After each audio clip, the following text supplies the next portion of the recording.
A paz do Senhor a todos. Estamos retornando para darmos continuidade à leitura da Bíblia em ordem cronológica. E hoje, no 227º dia, lendo esta linda história que Deus escreveu para nós, trago para a leitura os capítulos 25, 26, 27 e 28 do livro do profeta Jeremias. A inspiração do dia.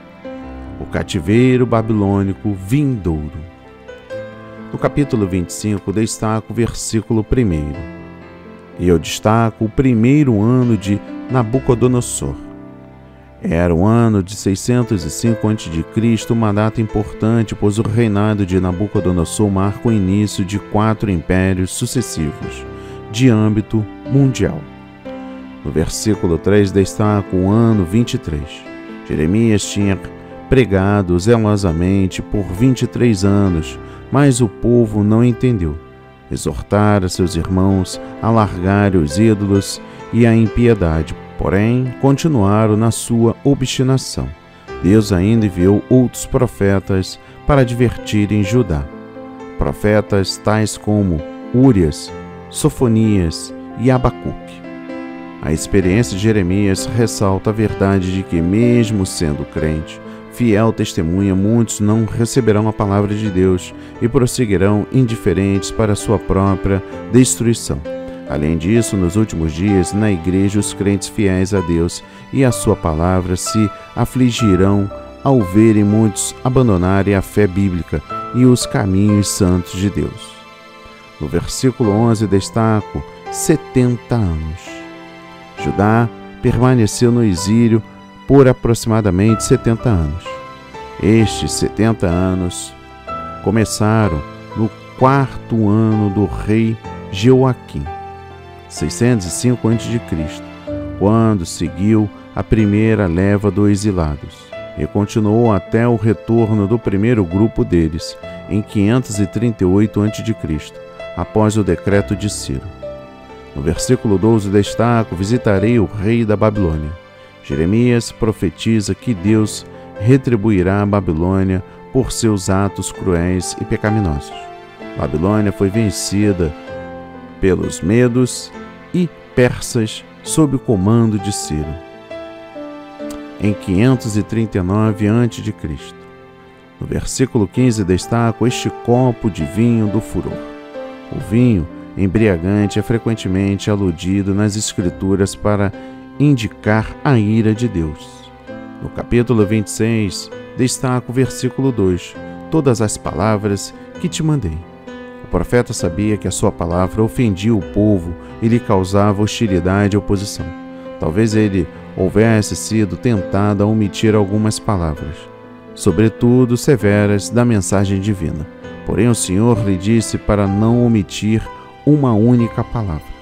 Deve-se pregar a mensagem integral de Deus. Obreiros fiéis não devem suprimir nas suas mensagens as palavras dos mandamentos e das advertências de Deus, embora saibam que certas pessoas a rejeitarão.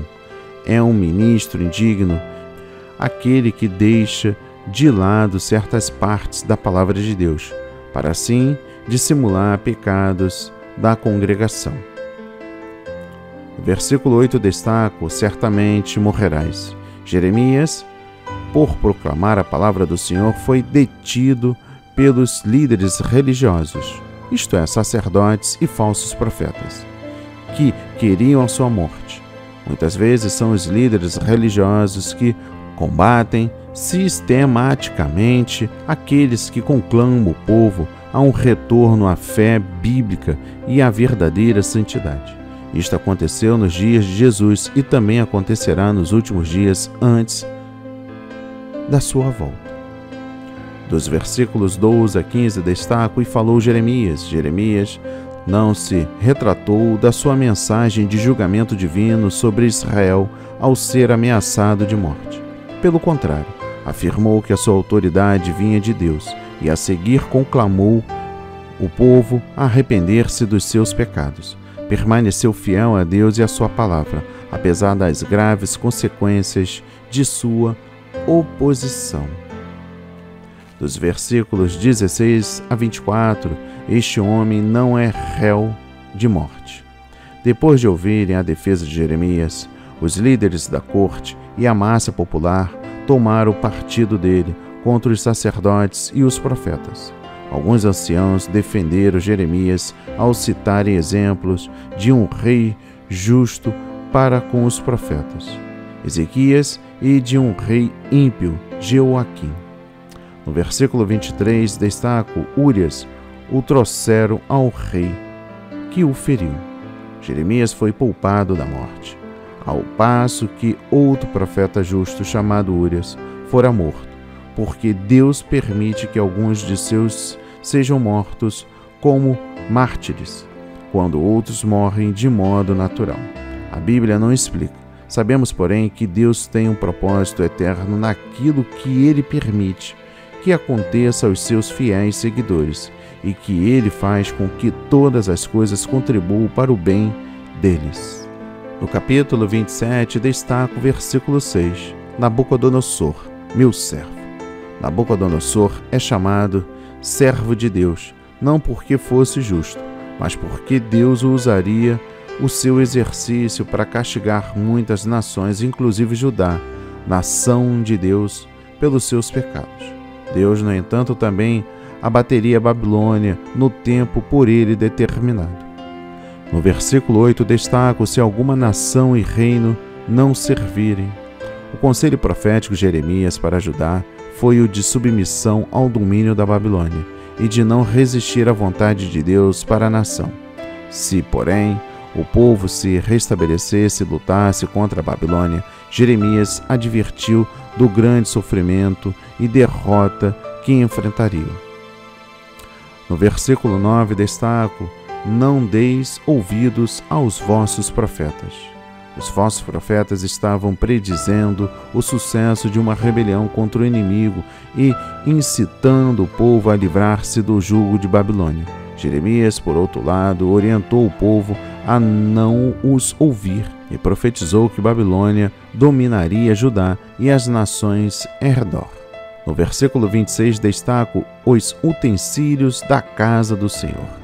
Alguns objetos do templo foram levados para a Babilônia em 605 a.C., outros em 597 a.C. E por fim, o capítulo 28 destaca o versículo 1, Ananias, o profeta. Ananias, que se opunha à mensagem de julgamento pregada por Jeremias, era um falso profeta que predizia a queda de Babilônia e a volta dos exilados e dos tesouros do templo. Dentro de 2 anos, os falsos líderes religiosos constantemente anunciam que as bênçãos de Deus são incondicionais e que não dependem de arrependimento nem de um santo viver. Uma mensagem desse tipo sempre goza da popularidade. Dos versículos 6 a 9 destaco: disse, pois, Jeremias, amém.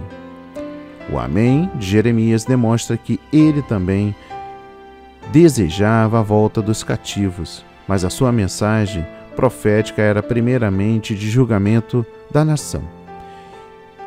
O decorrer do tempo provaria que Ananias era falso profeta e que Jeremias era profeta legítimo. Aqui Jeremias não enunciou nova profecia, antes referiu-se à palavra de Deus entregue por profetas anteriores, tais como Isaías. E por fim, os versículos 3 a 17. Destaco: vai e fala a Ananias. Ananias enganava o povo, fazendo-o crer em mentiras. Portanto, Jeremias recebeu uma palavra do Senhor com a predição da morte de Ananias. Dentro de 2 meses, morreu o falso profeta, confirmando assim a profecia de Jeremias. O castigo da apostasia e da falsa profecia é pesado. Que a mensagem de hoje toque o seu coração, transforme a sua vida para a honra e a glória do Senhor. Leia a Bíblia diariamente, pois este é o verdadeiro canal em que você aprende, conhece a verdade e ouve a voz de Deus. Amém e graças a Deus.